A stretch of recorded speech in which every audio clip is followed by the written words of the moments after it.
J'étais en négociation avec un entrepreneur qui vendait des parties de son entreprise pour lui aussi partir à la retraite. Une partie m'intéressait et la négociation était faite. On était arrivé au bout, il nous restait les papiers et le monsieur est décédé. Donc, ça a effectivement créé tout un impact dans ma transaction. Et après ça, j'ai été pris avec ce qu'on appelle la succession.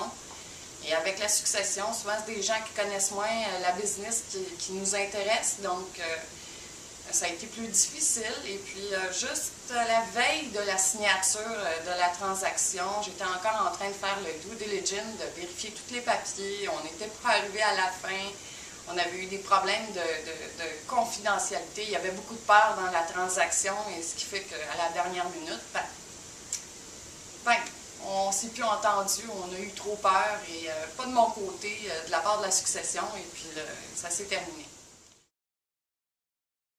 Dans un autre cas, j'ai voulu acheter une entreprise qui était vendue par quelqu'un qui partait à la retraite.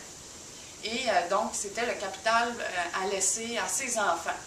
Et puis, dans ce cadre-là, l'évaluation qu'il faisait de l'entreprise était très, très élevée face à l'évaluation réelle de l'entreprise. Et malheureusement, dans le processus, on n'est jamais arrivé à un mitoyen. J'étais prête à faire des efforts, mais jusqu'à un certain point, puis on n'y est pas arrivé. Donc, quelques semaines et quelques frais d'avocat plus tard, je n'ai pas acheté l'entreprise.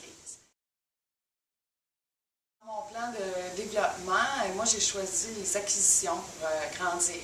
Donc, jusqu'à présent, à 3 reprises, j'ai fait des tentatives d'achat. Et brièvement, la première,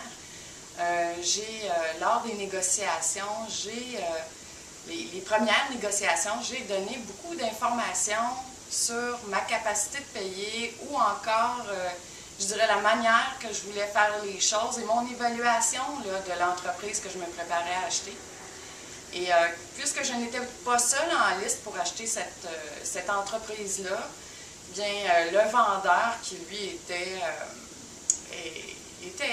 un homme d'affaires, hein, n'est-ce pas? Donc, il s'est servi de mes informations pour faire bouger le marché. Et puis, j'ai perdu la transaction parce que j'ai donné un petit peu trop d'informations. J'ai acheté un événement, c'est ma transaction qui a réussi. Et celle-ci, avec le propriétaire, on a négocié, on a fait ça très légèrement, très sur le vif.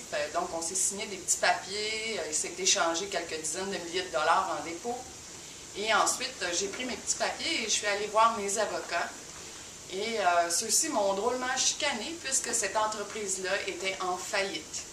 Donc, dans les mois qui ont suivi, il a donc fallu que je me démène pour sauver l'entreprise de la faillite parce qu'elle m'intéressait énormément et pour que cette transaction-là réussisse, j'ai donc sauvé l'autre entreprise de la faillite.